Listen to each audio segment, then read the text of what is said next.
মুখোমুখি বিজেপির বিধায়ক ও তৃণমূলের পুরো চেয়ারম্যান। একজনের মুখে হুঁশিয়ারি তো আরেকজনের গলায় সাফাইয়ের সুর। রবিবার একটি শৌচালয় ও ভ্যাট ঘিরে এই ছবি দেখল বনগাঁবাসী। বনগাঁর বিচুলিহাটার ব্যস্ত এলাকায় এই শৌচালয় ও ভ্যাট ঘিরেই গোলমালের সূত্রপাত।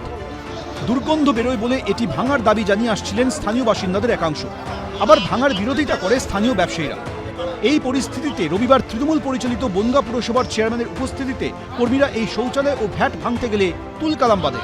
পুরসভার চেয়ারম্যানের পথ আটকে দাঁড়ান বনগাঁ উত্তরের বিজেপি বিধায়ক ও রাজ্যের মন্ত্রী অশোক কীর্তনিয়া, যা ঘিরে তৈরি হয় নাটকীয় পরিস্থিতি।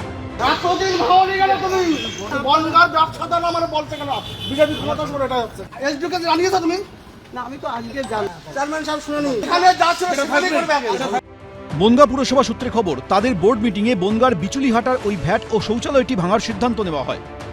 রবিবার পুরকর্মীরা সেগুলো ভাঙতে যেতেই ক্ষোভে ফেটে পড়ে ব্যবসায়ীদের একাংশ। অভিযোগ জানানো হয় এলাকার নবনির্বাচিত বিজেপি বিধায়ককে।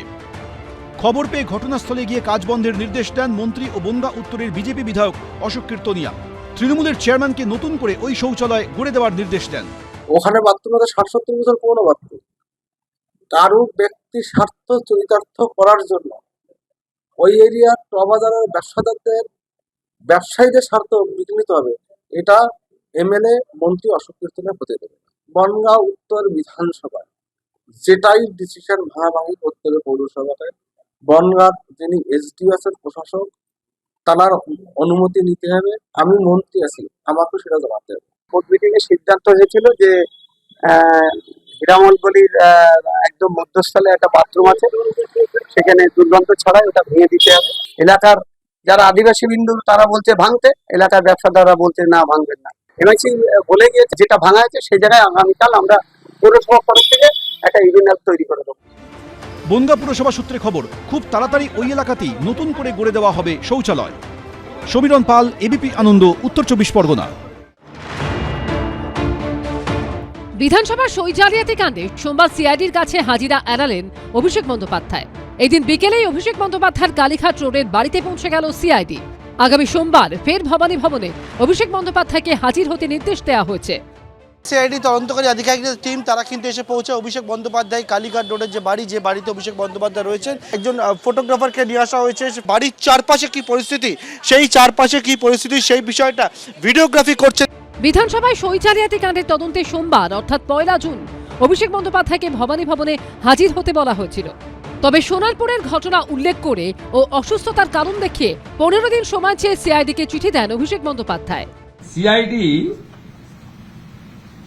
একটা নোটিশ করে ওই আঞ্চলিক দলের সাধারণ সম্পাদককে, যে আপনি রেজুলেশনের বুক নিয়ে আজকে হাজির হবেন। আমাকে ডিজিপি বলছিলেন উনি টাইম চেয়েছেন। এরা এত বড় করাপ্টেড, এবং আমি সিআইডিকে বলেছি ভারতীয় ন্যায় সংহিতাতে ফৌজদারিতে যা যা আছে অ্যাকশন আমরা নেব। কারো অসুবিধা থাকলে, কেউ অসুস্থ থাকলে তাকে টাইম দেবেন কিনা আইও বা তার অর্গানাইজেশন ঠিক করবে।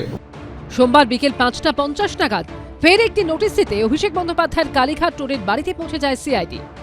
সিআইডির ১১ জন আধিকারিক, ১১ জন অফিসার তারা দাঁড়িয়ে রয়েছেন বাড়ির বাইরে গেটের সামনে। বিকেল ৫টা ৫০ থেকে কিছুক্ষণ আগে পর্যন্ত সিআইডির আধিকারিকরা তারা বলেছিলেন যে অভিষেক বন্দ্যোপাধ্যায়কে আসতে হবে, এসে রিসিভ করতে হবে, অন্য কারোর হাতে তারা এই কপি দেবেন না।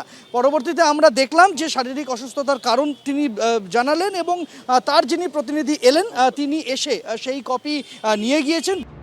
অভিষেক বন্দ্যোপাধ্যায়ের অফিসের কর্মী বলে পরিচয় দিয়ে এই ব্যক্তি সিআইডির হাতে রিসিপ্ট কপি দিয়ে যান। সাইন করে দিল অভিষেক বন্দ্যোপাধ্যায়? হ্যাঁ, সাইন করে দিয়েছে। কেমন আছেন উনি? শরীর ভালো না, এমআরআই হয়নি, সিটি স্ক্যান হয়নি, বুকে এখনো চোট আছে, জানি না কি করবে। কালকে বলেছিল, ওনাদেরকে রিকোয়েস্ট করেছিল, কালকে এলে দাদা হয়তো নিজেই নিয়ে নিতে পারতো, এখন তো টাইম দিলেন না। Thank you. হ্যাঁ, নিজে সাইন করে দিয়েছে। সিআইডি সূত্রে খবর, অভিষেক বন্দ্যোপাধ্যায়কে ১৫ দিনের সময় দিতে তারা নারাজ। আগামী ১ সপ্তাহ সময় দেওয়া হয়েছে। ৮ই জুন সোমবার দুপুর ১২টায় ফের অভিষেক বন্দ্যোপাধ্যায়কে ভবানী ভবনে হাজির হতে নির্দেশ দেওয়া হয়েছে। গত শনিবারে অভিষেক বন্দ্যোপাধ্যায়ের কালীঘাটের বাড়িতে গিয়ে তার হাতে নোটিশ দিয়ে আসেন সিআইডির আধিকারিকরা। আমি রিসিভ করে ছেড়ে দিয়েছি এবং তার যা উপযুক্ত ব্যবস্থা আমি আমার আইনজীবীর সাথে কথা বলবো এবং আমাকে যদি কোথাও কোনো সহযোগিতায় দরকার পড়ে, যদি ডাকে আমি যাব। শনিবার সিআইডির নোটিশ রিসিভ করার পর নিহত তৃণমূল কর্মীর পরিবারের সঙ্গে দেখা করতে সোনারপুরের উদ্দেশ্যে রওনা দেন অভিষেক বন্দ্যোপাধ্যায়। আর সেখানেই ব্যাপক বিক্ষোভের মুখে পড়তে হয়।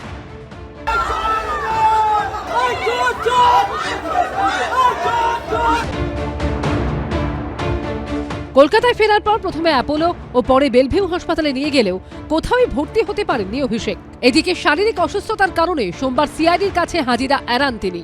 অন্যদিকে সই বিতর্কের তদন্তে স্পেশাল ইনভেস্টিগেশন টিম গঠন করল সিআইডি। একজন ডিআইজি নেতৃত্বে টিমে থাকবেন একজন ডিএসপি এবং দুজন ইন্সপেক্টর। পার্থপ্রতিম ঘোষ, সন্দীপ সরকার ও হিন্দোলদের রিপোর্ট, এবিপি আনন্দ। এবিপি আনন্দ, এগিয়ে থাকে, এগিয়ে রাখে।